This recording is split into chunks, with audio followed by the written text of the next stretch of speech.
This is the Roxanne Show. Get ready. It's time to rise.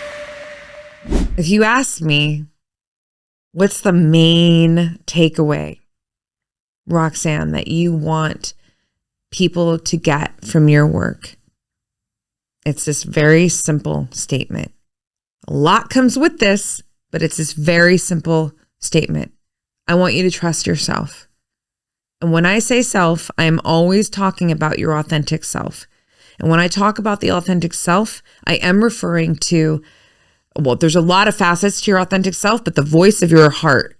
This is where your intuition comes through, and it is the voice of your authentic self. And one of my quotes, there are no shoulds that live in the heart. It's a sharp yes or sharp no.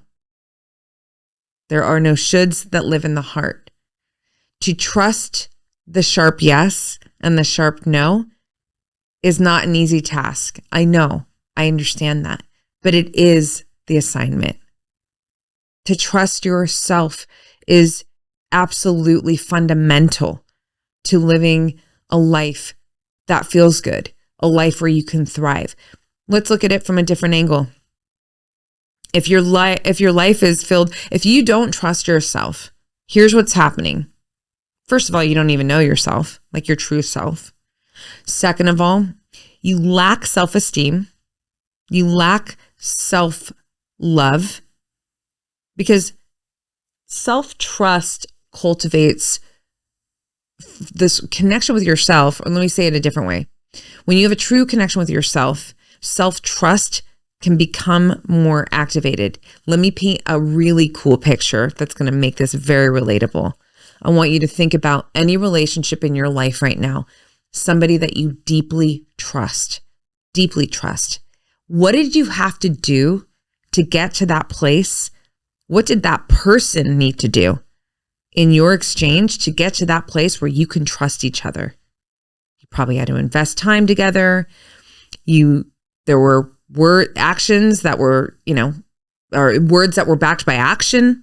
There was probably a hell of a lot of consistency that came into place. So it built this confidence and this reverence, this respect between each other. And all of that probably cultivated a lot of love too, right? All of that creates the perfect environment for trust to exist. Okay, so bring it back to yourself now. If you don't trust yourself, you're playing small. You're disconnected from your authentic self. You're certainly disconnected from your intuition, because those two go hand in hand, right? You're never really tasting your true potential. You're absolutely settling. You're playing the fucking should game all the time. And there's a whole cascade of other dramas that come with that. Nothing that you want, nothing that I want for you. When you trust yourself, I'm not saying it's easy, and I'm certainly not saying that you're not going to be challenged and you're not going to face hardship. I'm not saying that. No, in fact, I'm going to say this. You absolutely are, because a lot of the times to trust yourself, you have to walk through fucking fire. You're dancing with uncertainty on a completely different level, because you're not waiting for validation out here to tell you who you are and how you should do. You're cultivating that from within, and then you're executing from that place. And that is a very different life. Will you get punched in the face by life sometimes? That's my metaphor. Absolutely. Good. You'll be better for it. So long as you don't become a victim of that circumstance, and you evaluate it and you learn, what do I need to do next time? Did I need to do anything better? Do I need to be smarter? Oh, any of it. Always from a place of curiosity, not judgment. And then you grow, you expand, you evolve into a higher expression of yourself. Trust, that self-trust will always lead you to greater places, not only in your external world, but in your internal world. And yeah, if you have to learn some lessons, in that process, you're designed to learn those lessons. You have to trust that those lessons are there for you, because they're actually allowing you to come into the higher expression of yourself, your true self. I know it's not easy to do. I know, but it has been the through line to my life, so I can say it with conviction. It's the thing that I have done. I have always fucking trusted myself. And again, there's been a lot of challenges that have come with that. And I put so much emphasis on that because I just want to make sure that I'm not painting a rainbow path of perfection and ease. I'm actually telling you the opposite. But pick your pain, pick your challenge. Wouldn't you rather be the person who's playing to win because you trust yourself? Or would you rather be the person who lives with regret because you really never fucking know who you are and what could come from playing life at that level with yourself, where you're actually operating from the yes and or the no, and not the should or the settling? That discomfort, fuck that. I could never. That's where regret strongly can come into the picture. And I'm talking about the kind of regret, the what if, what would have happened. And that is a very uncomfortable place to be because it is a question that will eternally never be answered. I'd rather get the answer. I'd rather fail. I'd rather take the metaphoric life punch because at least that's material that I can use to grow and to better myself in my life. Pick your challenge. Trust yourself. And your heart leads the way. Every heart vibrates to that iron string. God, I love you, Emerson. Okay. Almost there. This one's a little girthy. But I'm in it. Girth. What an ugly word. Okay.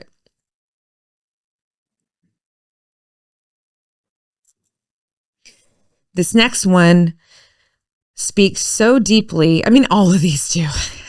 Really, like they all do. That's why I picked them. But man, oh man, this one speaks so directly to something that I am always talking about and is absolutely a core principle to self-mastery. So this one's coming from our girl, Maya Angelou. Maya said, "I learned a long time ago that I am not anyone's enemy. I am my best warrior. I am on my team. I am on my team." My longtime community listeners, followers on Instagram, you know that is something that I have always talked about before I even knew about this quote, right? It's like, be on your team. Be on your team. That whole quote, it's not me. I'm not competing with anyone. It's me versus me. Look, I totally get that. But because I'm such a deep thinker, I sat with that one day and I'm like, but I'm not really competing with myself. Yes, there's the inner critic. There's, depending on who you are in your life, there's the excuses, there's the limiting beliefs, there's the, all of that stuff. I get where it comes from because I've subscribed to that. Yeah, I'm not competing out here. It's me versus me. Totally get it. But then there's this next level shit that comes in. There's another level to this game. And that's when I was sitting with this quote, I was like, yeah, I'm not there anymore. I'm not saying that the inner critic doesn't come in. I'm not saying that there aren't limiting beliefs, perhaps, that I have to investigate, learn, and still overcome. But this other level that I play life with is I'm not competing with myself. I am on my team. I'm here to help me fucking win in every zone of my life that I intend and desire to live. And it's that being on the team part that actually helps me to do that, right? I'm not fighting myself. I'm fighting for myself. And that is a huge fucking difference.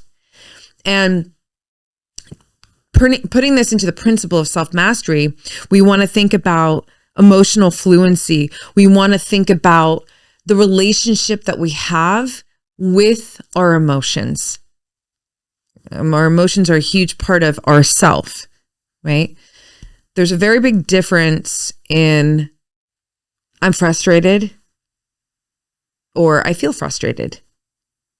I am frustrated is this declaration that's moving into your self-identity. Don't want that. I feel frustrated is a moment. It's a moment. It's a human experience moment. But those simple shifts of words are so powerful because it truly creates a difference in your experience and your relationship with the emotion, right? Another angle to look at emotional fluency and this concept of self-mastery, or this principle rather of self-mastery, is your response to circumstances.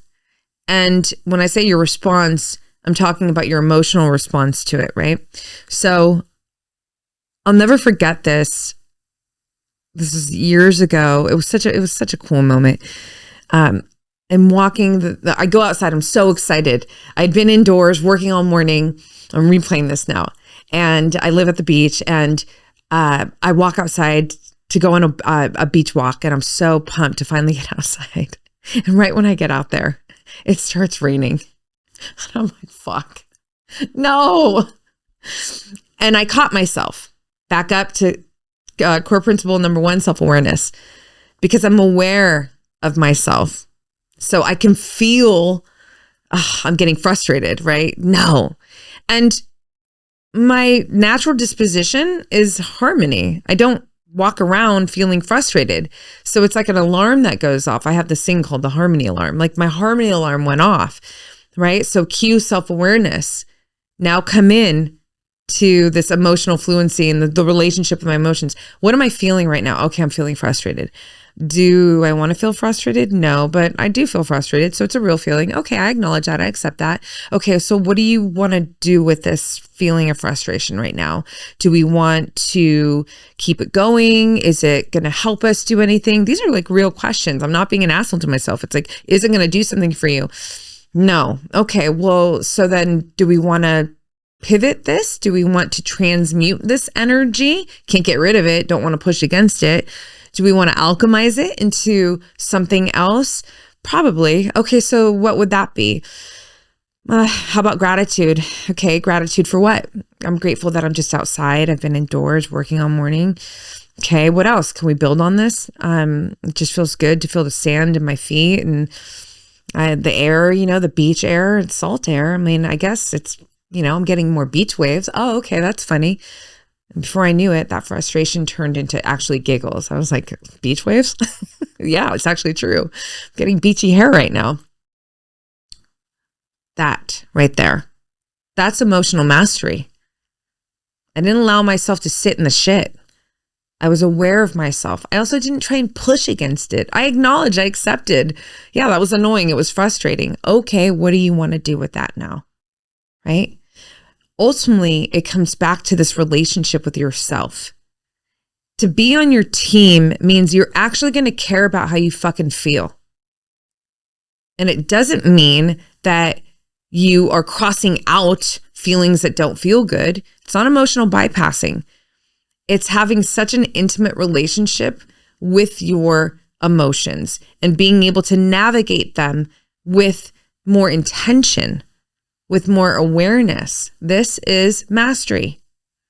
So going back to her quote, being on your team, to not be the enemy. To be the enemy is to not even have the awareness, but to not care and to allow yourself to live in these low frequency feelings and allow emotional states to take over your state of being, such that it can literally crawl into your self-identity.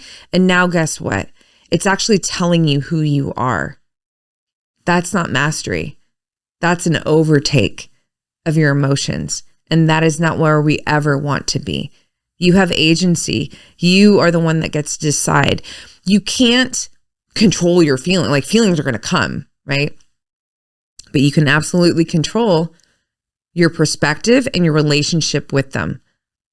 And that is so huge. And when you think about this idea of being on your team, and that being on your team means that you really care about how you feel the energy that you're moving through your life with, you're going to think about this now.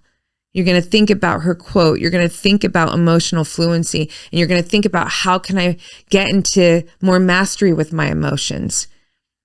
Stimulus happens, something takes you off your baseline. Refractory period. How fast can you get back to your baseline?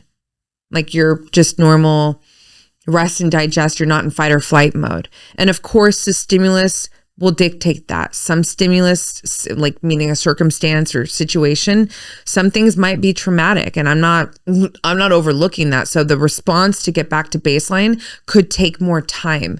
The idea here is to realize that your feelings don't dominate you. Your emotional states are not your boss. You are. And the sooner that you can really connect with that idea, the sooner that you get yourself in this position to have more mastery in this relationship with yourself, your emotional fluency. It's so, so key. And it really is going to impact every facet of your life, including how you are moving towards your goals. Think about this before we move on to the last one. If you're moving towards a goal, let's just make it a business goal. Okay. It's a business goal. It's a money goal. And there's a setback. Something comes into the picture and it fucking throws you off. Well, if you can't get back to baseline, and if that circumstance starts to allow your emotional states or state of being to override you, and you can't be clear anymore, you've lost your confidence, now you're just in hyper worry mode, you've lost your attention, how are you going to get to that goal? You're not going to be able to. Not to mention, you just feel like shit inside. You're certainly not feeling like you're on your team, because you're not. So be on your team and start doing what's necessary. Always going back to the self-directed writing, journaling, to help you get into a better relationship with your emotions, emotional fluency. Thanks so much for listening, you guys. Please like, subscribe, and share. And don't forget to leave us a 5-star rating and review.